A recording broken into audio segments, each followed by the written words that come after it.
Chers amis, soyez les bienvenus à cette série sur la nature de l'homme et le sujet d'aujourd'hui, table rase, le pouvoir de la résilience. Et je profite pour donner la bienvenue à Itamar qui nous accompagne dans cette vidéo. Merci et bienvenue à tous.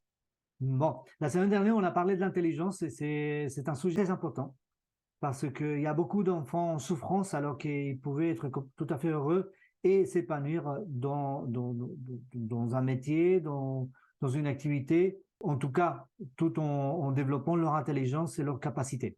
Voilà, le but de tous ces sujets-là est justement de pouvoir aider. On a eu des commentaires de nos auditeurs, pas beaucoup de commentaires, mais il y a un commentaire qui est revenu un peu sur reprise, c'est pourquoi on ne voit pas Itamar dans les vidéos. En fait, c'est simplement parce que je ne souhaite pas apparaître dans les vidéos. Voilà. Je ne la prive pas Ouais, c'est d'apparaître dans justement. les vidéos. C'est un choix, c'est son choix que je respecte tout à fait. Et puis la deuxième question, c'est, ouais, on parle des sujets un peu techniques, psychologie et autres. Est-ce qu'on ne s'éloigne pas de sujets spirituels? C'est une question qui avait été C'est lié, hein. posée. En fait, tous ces sujets sont liés. En fait, c'est normal parce que vous n'avez pas la ligne complète, l'enchaînement des sujets.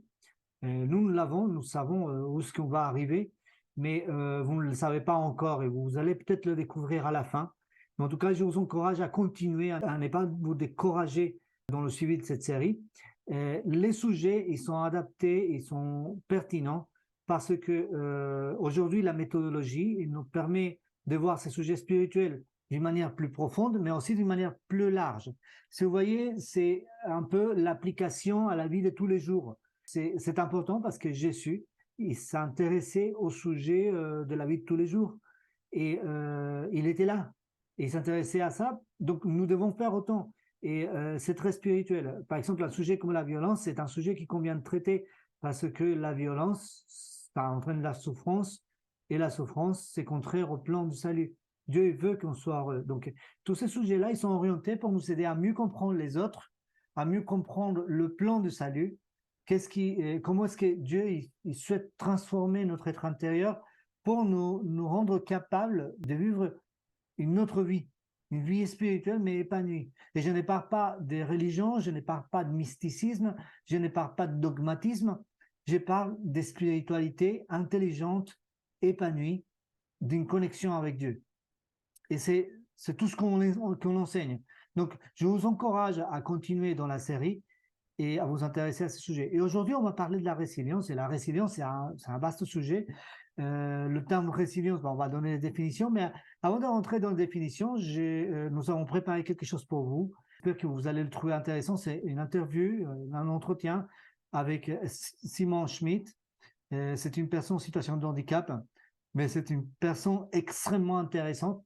Et donc, j'espère que vous allez aimer cet entretien. Chers amis, aujourd'hui, nous avons un invité dans notre série. Il s'appelle Simon Schmidt. 36 ans. Je suis infirme moteur cérébral. J'ai du mal à marcher. J'ai une colonne vertébrale artificielle. J'ai un handicap invisible qui est une dyspraxie. Mais je vais bien. Voilà. Exactement. Et justement, le sujet d'aujourd'hui, c'est la résilience. Absolument. C'est un sacré sujet. Ouais, c'est un beau sujet. Je pense que c'est, en tout cas pour moi, c'est une démarche intérieure très, très profonde.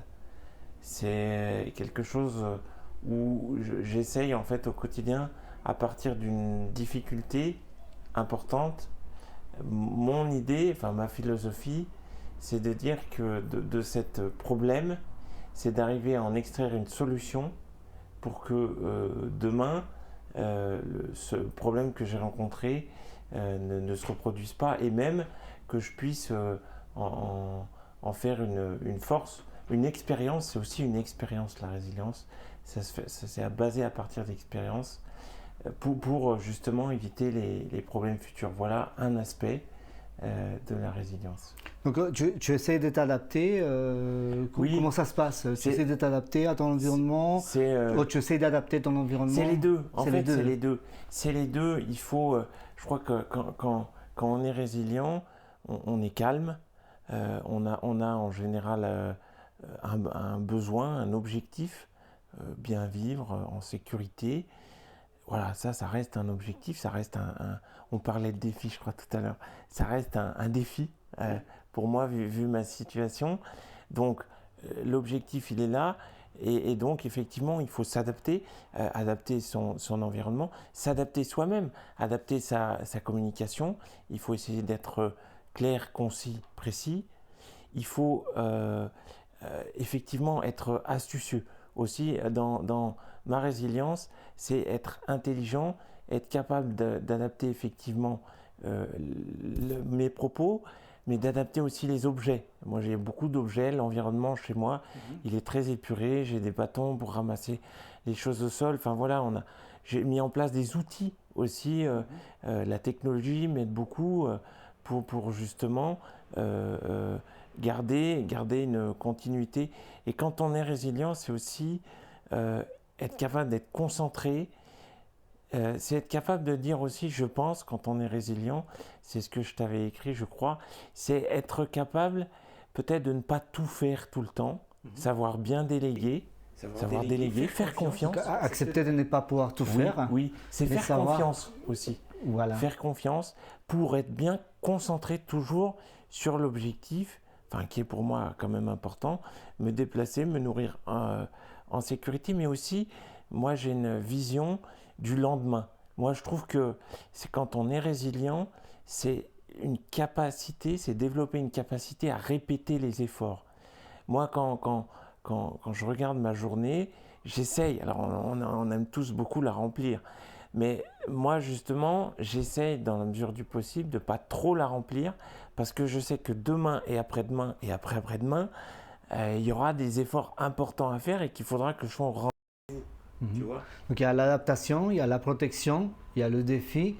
Et là, ce que tu es en train de dire, c'est adapter son défi. Il y a même une planification. C'est ça, et ça va adapter son défi à un périmètre de vie limité si nécessaire. Ouais, je pense pour vivre au jour le jour et avancer. Voilà, moi, en fait, je vis un défi un petit peu permanent. Pour moi, c'est un défi permanent. C'est vrai que je ne fais pas les Jeux Olympiques, mais je dis parfois que moi, mes Jeux Olympiques à moi, c'est de vivre en relative autonomie. Je dépends de pas trop de personnes. C'est quand même une vraie satisfaction pour moi. Et c'est un vrai défi. Et c'est une vraie résilience. Parce que il y a des efforts qui sont continus. Chaque déplacement, aller chercher quelque chose en hauteur, ramasser un coussin, allumer son ordinateur. Tout peut être un petit peu délicat et il faut être capable de répéter les efforts. On est aussi attendu dans le travail, dans la rééducation, dans les déplacements. J'ai besoin d'être à l'heure, ponctuel. Donc il faut une organisation, voilà aussi pour répondre à ta question. Et ce qui est intéressant, c'est que là tu parles des petits défis de tous les jours, mais je sais bien que dans ta vie, tu as quand même réussi des choses. Tu as intégré des équipes de travail, des réflexions sur le handicap, tu as fait beaucoup de choses. Est-ce que tu pourrais nous parler d'une manière très courte de ces expériences? Parce que c'est aussi dans le domaine du défi et de la résilience qui montre que toi, tu t'es pas arrêté à la difficulté que tu rencontrais, mais que tu as surpassé, parce qu'il y a beaucoup de personnes qui n'ont pas ta situation, mais qui ne vont pas non plus aussi loin. Alors, dans la résilience, en tout cas, j'ai remarqué qu'on pouvait franchir peut-être des étapes. C'est que j'ai compris que dans un premier temps, j'ai cherché à être une ressource pour moi-même. Ça, c'est important. Voilà, ça déjà, c'est un premier aspect, c'est un travail de tous les instants que je continue à faire. Mais ensuite, avec justement l'expérience, le temps, les études, le travail, j'ai acquis de l'expérience, du savoir-faire. Et on m'a demandé, et je me suis aperçu, et j'étais plutôt content, même si ce n'est pas toujours facile, que je pouvais être aussi une ressource pour les autres. Donc c'est vrai qu'au sein d'une association que j'aime bien, qui est APF France Handicap, j'ai beaucoup travaillé et j'ai même pris une forme de leadership pendant un temps sur des questions de transport, de mobilité, de logement. J'ai animé des groupes de travail, j'ai eu la responsabilité, même directe ou indirecte, de 12 000 usagers du transport pour les personnes en situation de handicap en Île-de-France. Donc oui, j'ai acquis de l'expérience et on m'a aussi accompagné. Heureusement, je n'étais pas tout seul, mais j'ai essayé de cultiver aussi une résilience pour les autres. je pense que pour moi, c'était important de partager. Voilà. Donc, d'une part, donc, si j'ai bien compris, en étant une source d'inspiration pour toi-même, tu as transmis en fait cette motivation aux autres. Bah, j'ai essayé en tout cas Oui. ouais, effectivement, de transmettre et puis de partager une expérience. Moi, je pense que finalement, en fait, notre quotidien nous sollicite beaucoup, mais finalement, on peut acquérir un savoir-faire pour bien vivre, un savoir-faire utile pour les autres. Moi, je pense C'est que important. on a souvent, moi j'aime bien discuter avec d'autres personnes en situation de handicap ou non, parce qu'on a des petites combines, on a des astuces pour mieux faire, mieux travailler, moins se fatiguer. On va pas se mentir, hein, je suis aussi moi j'ai aussi presque une vision un peu sportive de la chose. On est dans une épreuve un peu physique du quotidien, donc il y a toute une gestion de l'effort qui est à faire. Et une fois qu'on l'a intégré, ça va. Voilà, mais elle doit être permanente. Et elle comprend des phases de repos aussi. Ok. Donc, si tu devais donner un conseil à notre audience sur la résilience, qu'est-ce que tu pourrais... L'adaptabilité, c'est important. Être capable de s'adapter. Les échanges avec les autres, c'est important. Parce qu'on peut renforcer sa propre résilience en échangeant avec les autres. Et puis, oui, le partage, et puis être astucieux. Je pense que voilà, ne pas s'arrêter à une difficulté. Ouais, voilà, une difficulté, un mur. A priori, on ne le traverse pas, quoique, bon, c'est un peu direct, mais il y a peut-être moyen de le contourner, de passer dessous, de passer à côté, de grimper dessus avec quelqu'un. Enfin, il y a plein. Voilà. Bon, en soi, le mur, il est pas infranchissable. Voilà. Merci Simon, merci à nos auditeurs et puis bon, on se voit la prochaine fois, la semaine prochaine, avec un autre sujet. Et on va peut-être interviewer une athlète paralympique. Les contacts sont en cours, donc j'espère la semaine prochaine ou la semaine d'après, on pourra peut-être vous partager cette interview. En tout cas, merci Simon pour ce temps que tu nous as consacré. Et puis, je vous dis à tous à la prochaine. Merci, au revoir. Donc, intéressant comme interview, hein, Itamar. Oui, c'est très intéressant. Donc ça, c'est vraiment très intéressant. Le sujet de la résilience, c'est un sacré sujet. Et j'ai voulu prendre une définition Wikipédia.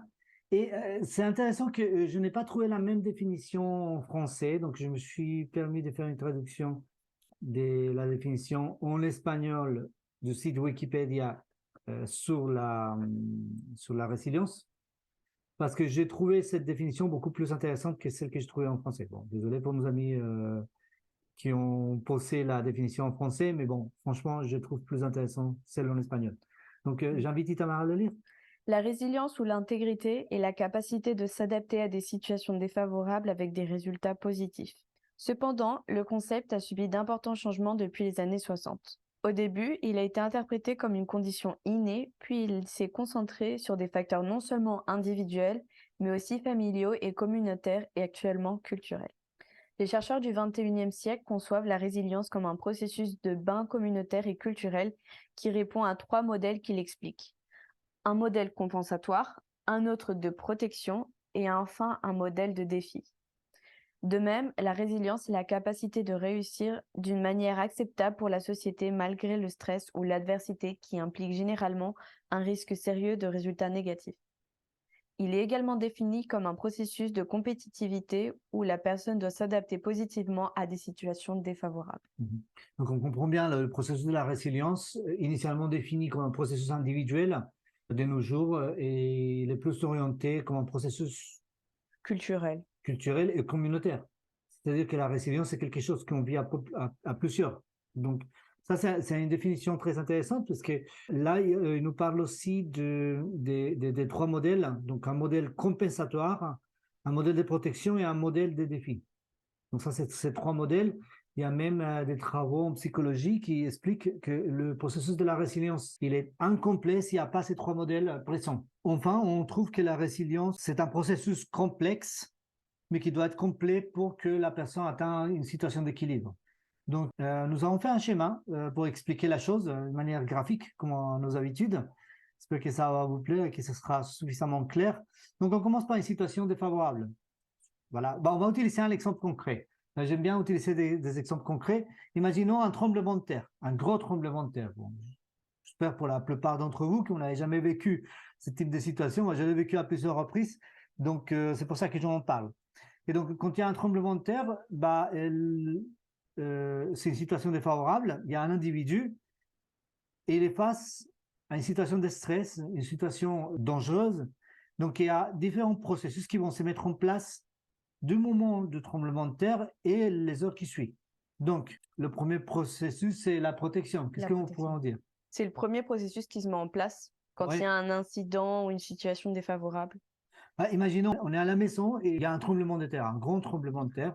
La première chose qu'on fait, c'est de faire sortir tout le monde. Exactement. On se met en protection. On met tout le monde en sécurité. Oui, la première chose qu'on va faire, ça va pas être de faire des valises. Hein. Voilà, c'est ça. On va pas aller chercher les affaires. Quoique, il y en a qui sont tentés. Hein. C'est déjà arrivé. Mais bon, c'est le réflexe de protection. Donc, on va essayer de sortir d'un milieu dangereux pour aller à un endroit plus sécurisé. Et mettre en sécurité aussi toute notre famille. C'est pour ça que le processus de résilience est analysé comme un processus individuel, mais en même temps un processus collectif. Et ensuite, il y a le processus de compensation. C'est quoi le processus de compensation? Imaginons la maison a été endommagée, gravement endommagée. Okay? Qu'est-ce qu'on va faire? On va commencer par analyser. Est-ce que je peux rentrer dans la maison et récupérer quelques affaires ou pas? Est-ce que c'est trop dangereux ou pas? Donc, ce sont des choses à analyser. Puis, quelles sont les solutions? Si par exemple, je ne peux pas rentrer dans la maison, est-ce que je peux construire, je ne sais pas, une petite cabane de fortune pour passer la nuit? Parce que c'est une situation d'urgence. Au milieu d'urgence, en situation d'urgence, il faut avoir ces mécanismes. Donc ça, c'est la compensation. C'est-à-dire que là, j'ai perdu ma maison, je suis rentré dans une situation difficile. Comment je fais dans l'immédiat pour résoudre ces problématiques? Donc c'est la créativité qui va entrer en jeu. Et puis le troisième, c'est le défi. Le défi. C'est quoi le défi? Là, dans ce cas précis, qu'est-ce que je vais faire par la suite? Ok, d'accord, ma maison a été endommagée, est-ce que je peux la réparer? C'est avancer. Quels sont les moyens que je vais mettre en place pour la réparer? Et s'il n'est pas réparable, donc je vais la faire démolir. Et comment je vais faire pour reconstruire? Pour reconstruire ma vie, pour continuer. Donc ça, c'est le processus de résilience qui se met en place. Et c'est valable pour plein de situations, même d'ordre social. Hein. Nous avons vécu récemment en France des émeutes avec des dégradations très importantes, avec pour l'instant 2 morts qui ont été déclarés. Donc un premier suite à cet incident avec le policier. Et puis la deuxième, c'est un homme qui a reçu apparemment, ce n'est pas encore vérifié, c'est des enquêtes qui sont en cours, apparemment une balle des flashballs dans la poitrine et puis il est mort. Donc on a eu 2 morts. Mais on a eu aussi beaucoup de dégâts matériels, de dégradation, des pertes. Il y a des gens qui ont perdu leur voiture, qui ont perdu leur commerce, dont leur maison ont brûlé, alors qu'ils n'avaient rien à faire avec cette histoire. Mais bon, c'est une situation difficile. Mais souvent, on fait l'analyse de cette situation, il faut aller donc au fond. Et puis on nous dit, oui, c'est que la jeunesse, elle est en situation de détresse. Donc, on trouve les gens qui sont en situation de détresse. Donc voilà. Quelque chose qui convient d'analyser. Mais donc, quand on voit la résilience d'un point de vue de l'individu, elle est vue comme ça. Mais en fait, ce processus se répète et c'est vu en société.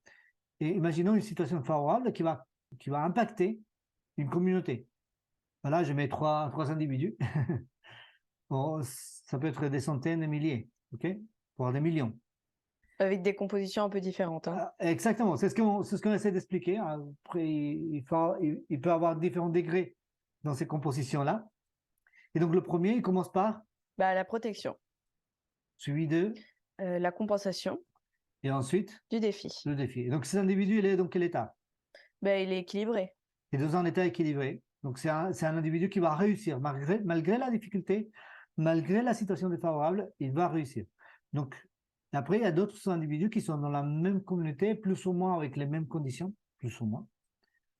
Et donc, il y a un individu qui va développer juste la protection. Et donc, il va rentrer dans quel état? Déséquilibre, il va être en dépression. Voilà, il va rentrer dans un état dépressif, parce qu'il se protège. En fait, on peut... la personne qui est renfermée en elle-même, il ne parle plus, il ne dit plus rien. En fait, il est entré dans une situation de protection. Ça finit dans un état dépressif, qui est un état de déséquilibre. Hein, on est bien d'accord. Et puis, là, juste pour expliquer un peu le processus, un autre individu, il va développer la protection comme les 2 autres, il va déployer aussi donc, le mécanisme de compensation.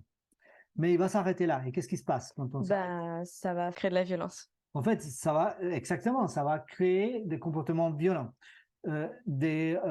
C'est une résilience incomplète qui n'est pas adaptée socialement. C'est-à-dire que l'individu, il va bien sûr se protéger face à des situations difficiles, peut-être une injustice sociale, et il va créer un mécanisme de compensation, donc il va chercher des solutions faciles.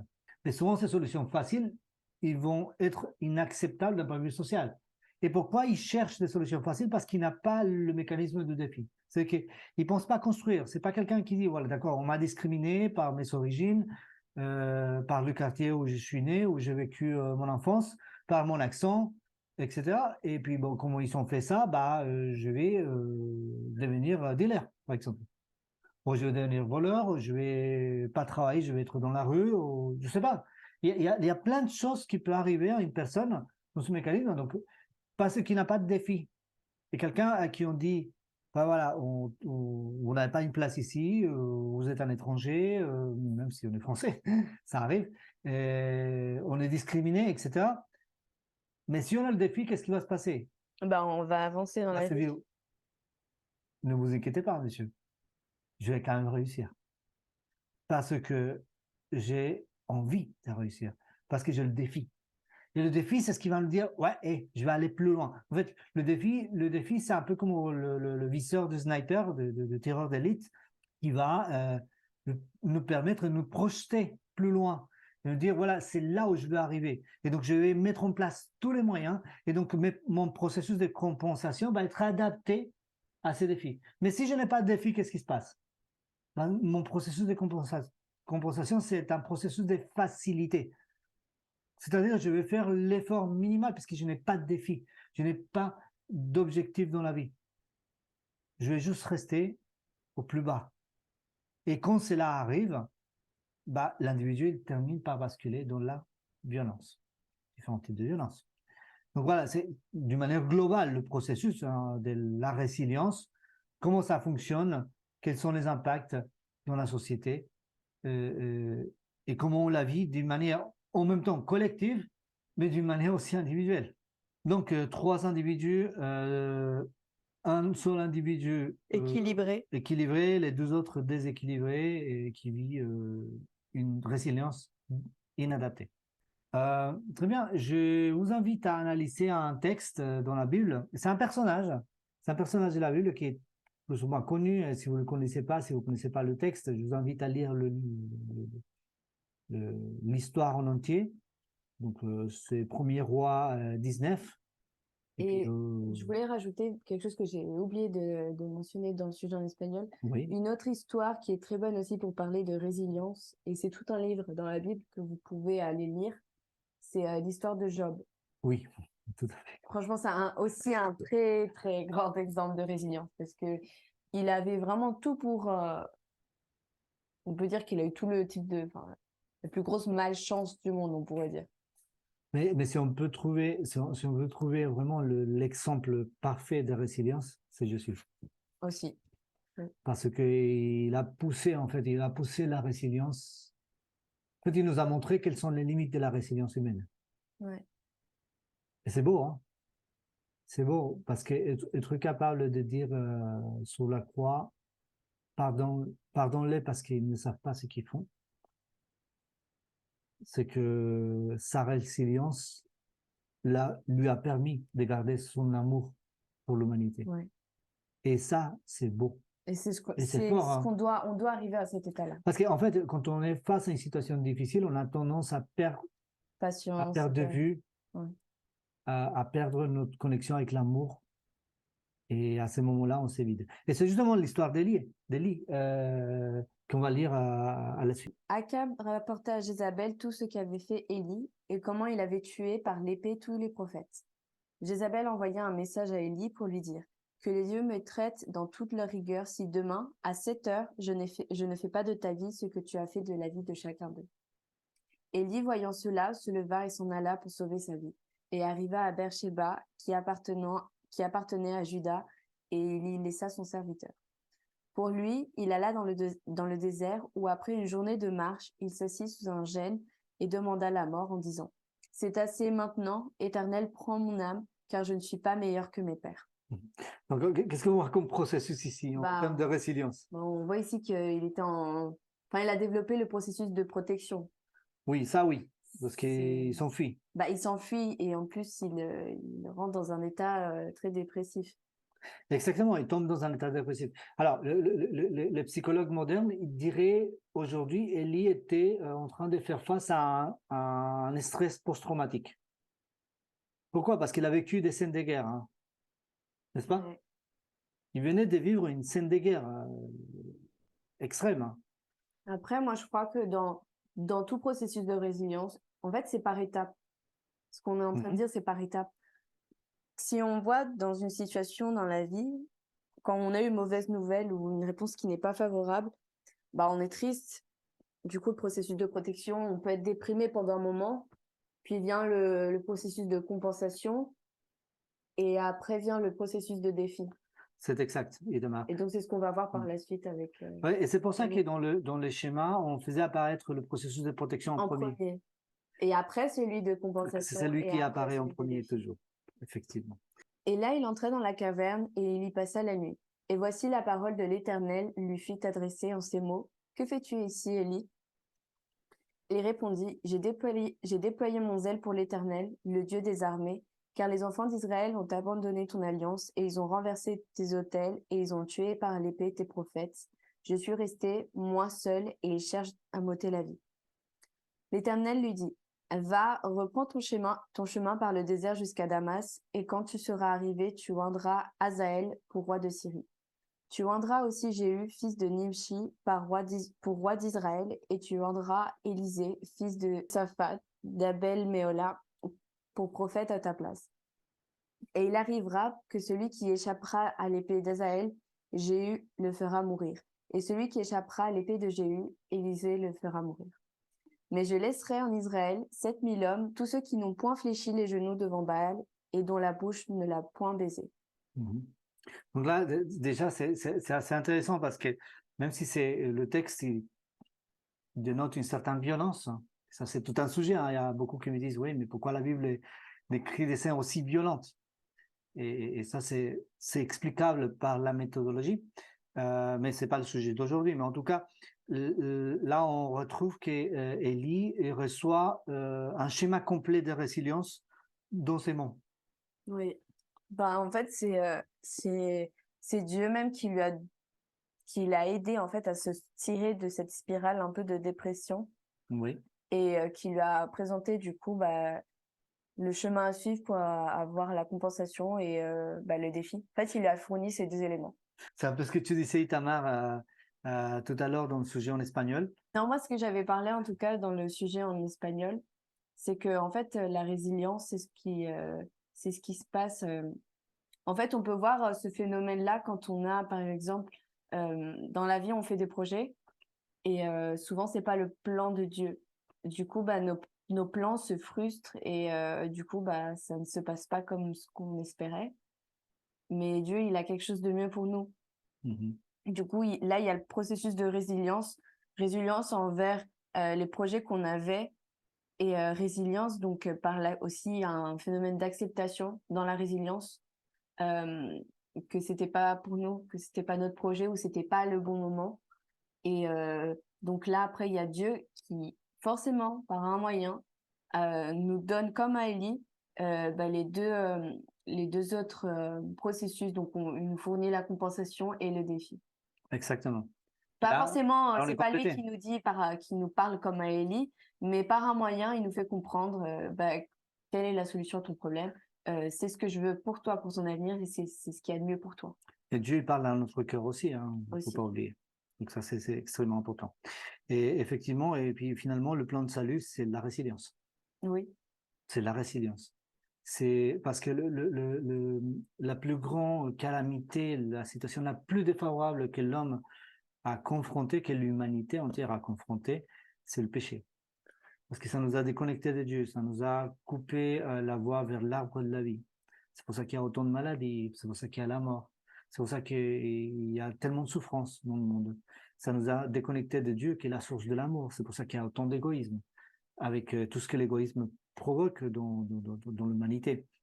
Donc, c'est la pire des calamités. Et en fait, le plan de salut, c'est la résilience. C'est d'une part se défendre, mais on ne se défend pas de quelque chose pour lequel on n'a pas de conscience. Ouais. Donc, d'abord, on est conscient de notre situation. Et puis, par la suite, on va faire de la compensation. Et la compensation, c'est chercher de l'aide. Et puis, on ne peut pas. Il y a beaucoup de personnes qui restent dans ce mécanisme, et c'est pour ça qu'ils n'avancent pas dans la vie spirituelle. Mais puis, il y a le défi. Et le défi, c'est quoi? C'est une transformation complète du caractère. C'est quelque chose que nous ne pouvons pas faire par nous-mêmes, mais que nous pouvons faire, hein. C'est un processus. En fait, que Dieu peut faire en nous. La résilience, c'est quelque chose qu'on développe.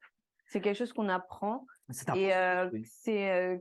c'est un processus qu'on développe au fur et à mesure qu'on avance dans la vie. Voilà, c'est pour ça qu'on expliquait au début du sujet qu'effectivement, on ne s'éloigne pas des sujets spirituels, puisque, en fin de compte, la résilience, c'est le plan de salut, c'est de la résilience. Puis le meilleur exemple de résilience, c'est Jésus lui-même. Donc, c'est la façon dont Dieu va nous permettre d'être transformés. C'est le plus grand défi, c'est l'objectif de notre vie. En tout cas, voilà ce qui est la résilience, comment on peut la vivre et à quoi elle sert et comment elle peut nous aider à mieux vivre des situations compliquées. Mieux vivre tout court. Oui. Je dirais mieux vivre tout court. Donc, c'est vraiment essentiel. Et surtout, en fait, de nos jours, en fait, on n'apprend pas aux enfants à pratiquer la résilience. Forcément, c'est quelque chose qui est compliqué. En fait, à chaque échelle, on peut pratiquer la résilience. À l'échelle des enfants, c'est beaucoup moins compliqué que pour les enfants, enfin, que pour les adultes. Mais les enfants doivent aussi pratiquer la résilience. C'est surtout que de nos jours, les enfants, ils ont une faible résistance à la frustration. Justement, ce que j'allais dire, c'est qu'on doit apprendre à se frustrer à un certain niveau. C'est important la frustration. C'est important, mais de nos jours, on apprend. Les enfants ne supportent plus la frustration, en fait. Oui, c'est ça. Donc ça, c'est vraiment important. Et voilà ce qu'il faut Ce qui nous fait, c'est qu'en plus, en grandissant, n'ayant aucune tolérance à la frustration, ils n'arrivent pas à être équilibrés dans la résilience. Oui, parce qu'ils ne vont pas développer le mécanisme de défi. Exactement. Ils ne vont pas avoir ce réflexe de se dire, OK, ça ne marche pas, OK, mais je vais trouver mieux. Ça ne va pas, mais on va faire y aller. Et c'est quelque chose qui nous manque souvent. Donc, des fois, quand on est un peu stressé, notamment au travail, on devrait se rappeler de ce principe, moi y compris. Bon, on va consacrer quelques minutes, malgré le fait qu'on a dépassé un peu le temps, à des questions et des réponses sur le sujet. Sí, yo decía que Simón es muy echado para adelante. Je disais que Simon est quelqu'un qui a envie d'avancer. Y ese es un buen ejemplo para todos nosotros. Et c'est un très bon exemple pour nous tous. Nosotros tenemos, como decías, pies, manos, podemos hacer actividades, podemos hacer ejercicio, pero sin embargo no lo hacemos. Et on a tous des mains, des pieds, on est tous en bonne santé. Nous pouvons faire du sport, mais malgré tout, nous ne le faisons pas. Y él que está un poco limitado en hacer ese tipo de actividades, lo hace. Et lui qui est limité pour faire certaines activités, le fait quand même. Nosotros a veces el doctor nos manda a hacer ejercicio, hacer otro tipo de actividades físicas y por simple pereza no lo hacemos. Et parfois, le médecin nous envoie faire du sport, nous demande de faire du sport pour notre santé, et nous ne le faisons pas par pure paresse. Sí, y eso en Simón es digno de admiración porque él lo hace a pesar de su incapacidad, él lo hace y es una persona que quiere seguir adelante. Et c'est pour ça que je dis que Simon est quelqu'un de très inspirant, car il veut toujours aller de l'avant. Nosotros deberíamos tomar el buen ejemplo de él para hacer nuestras actividades tanto físicas como espirituales que a veces lo necesitamos de verdad por nuestra salud. Deberíamos tomar ese buen ejemplo de él. Donc nous devrions prendre exemple sur Simon qui prend bien soin de lui, qui prend soin de sa santé, malgré les difficultés, qui prend soin de s'exercer physiquement et mentalement. Bon, très bien. Le temps s'est terminé, malheureusement. Toutes les bonnes choses se terminent. C'est comme ça. Et bon, en tout cas, merci beaucoup pour l'intérêt que vous avez porté à ce sujet. Tous ces sujets, on les fait pour vous. Hein. C'est un cadeau. Prenez ça comme un cadeau pour vous. Et c'est un cadeau à partager. C'est intéressant. Donc, vous pouvez le partager et vous ne le perdez pas. Vous l'avez toujours, même si vous le partagez. Donc, n'hésitez pas à le partager avec vos amis, des personnes que vous connaissez, votre famille, etc. Et puis, si vous aimez cette vidéo, n'hésitez pas à nous donner un like dans la chaîne. C'est important. C'est une manière comme une autre de soutenir notre activité. Merci Itamar qui nous a accompagnés aujourd'hui pour cette vidéo. Merci à toutes les personnes qui nous ont accompagnés en direct pendant l'enregistrement de cette vidéo. Merci pour vos commentaires, merci pour votre soutien. Et il me reste juste à vous dire à la semaine prochaine avec un autre sujet, plutôt la suite de ce sujet sur la résilience la semaine prochaine. Que Dieu vous bénisse, à la prochaine.